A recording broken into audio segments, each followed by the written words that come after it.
The world went silent. The buzz of the office, the clatter of keyboards, the faint hum of the HVAC. It all vanished, replaced by a high-pitched ringing in my ears. The voice on the phone, my aunt's, shaky and thick with tears, kept repeating the same impossible phrase. It was his heart, honey. He's gone. My father, the rock, the man who fixed everything, felled by a silent, sudden failure in the middle of the night. Gone. I don't remember hanging up. I just found myself standing, my legs moving on autopilot, carrying me toward the corner office. Cheryl's office. I needed to get to Indiana. I needed 4 days. 4 days to bury my dad. Cheryl was on a video call laughing about Q3 projections. She saw my face through the glass wall and her smile tightened with impatience. She waved me in. "What is it, Alex?" "I'm in the middle of something." "Cheryl." "My father? He just died. I need to request bereavement leave, 4 days, to get to Indiana and make arrangements." She didn't offer condolences. She didn't even blink. She simply minimized her call and pulled up a calendar. "The timing is impossible. You know the Norland migration is next week. It's all hands on deck." I stared at her, my brain struggling to process the words. "It's my father's funeral." "I understand this is a difficult time," she said, her voice devoid of any understanding whatsoever. "But we all make sacrifices. This is business. The company offers 2 days for the death of a parent. That's policy. You can attend the service virtually. I'm sure they'll stream it."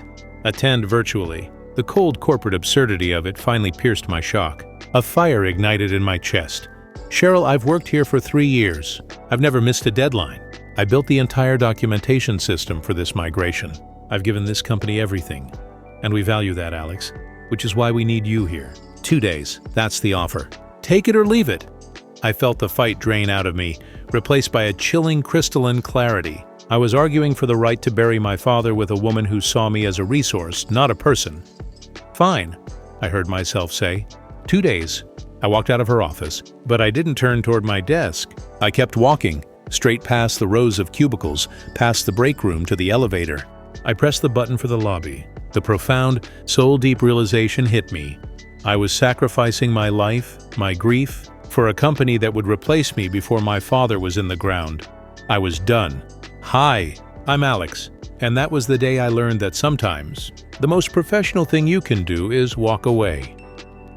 That night, in the crushing silence of my apartment, grief and a cold, focused rage intertwined.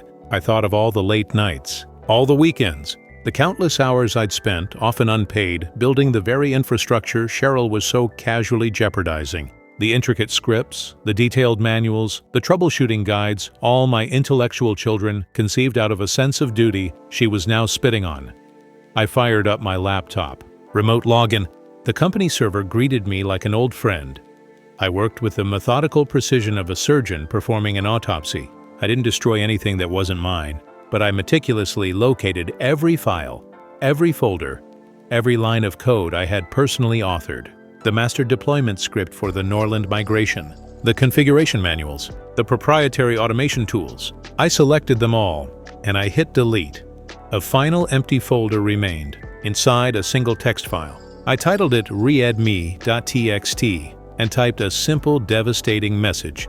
Documentation removed by original author. No backup available. I opened my email. The resignation letter was just as sparse. "Cheryl, effective immediately, I resign. My father's funeral takes precedence. Do not contact me." "Alex," I hit send. I powered off my phone. I booked a flight to Indiana.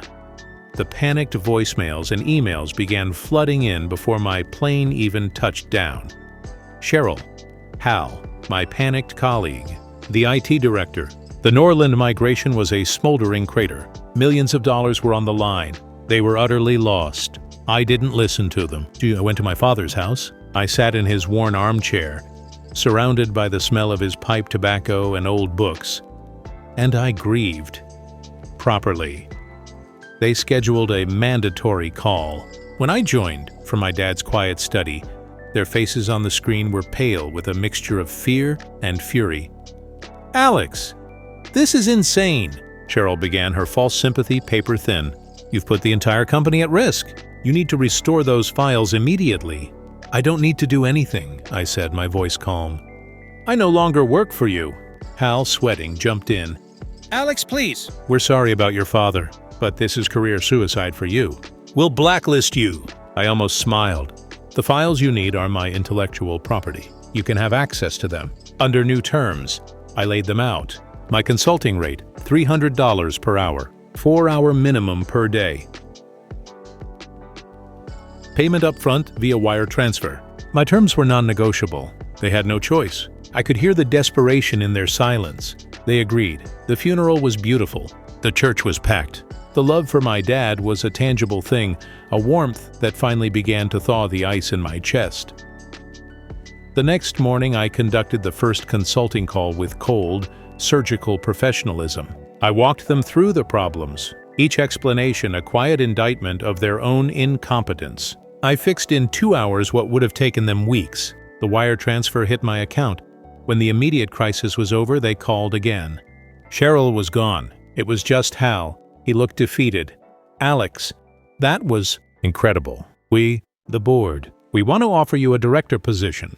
A 50% raise? Full autonomy. We need you back. I felt nothing. No triumph. No satisfaction. Just a profound weariness. The offer comes 3 years too late, Hal, I said. And it doesn't come from respect. It comes from fear? You didn't value me until you realized what it cost you. I had to take everything away from you just to get noticed. I ended the call. For good. Later, I heard through the grapevine that they lost the Norland account, and several others. Their reputation never recovered. I took my time. I grieved. I finished a wooden pendant my father had been carving for me. A simple, beautiful bird taking flight. I found a new job at a smaller humane company where my boss asked about my weekend before my workload. Months later, an email from Hal appeared. Not a plea, but a message of regret. You were right, Alex, about everything. I'm sorry. I wrote back a simple 2-word response. Me too. And I meant it. I was sorry for the person I'd had to become to break free. But as I held the finished wooden pendant in my hand, feeling its smooth, solid weight, I knew true strength wasn't in the revenge. It was in the walking away. It was in finally understanding that your value isn't defined by a company's bottom line, but by the integrity you carry with you when you leave.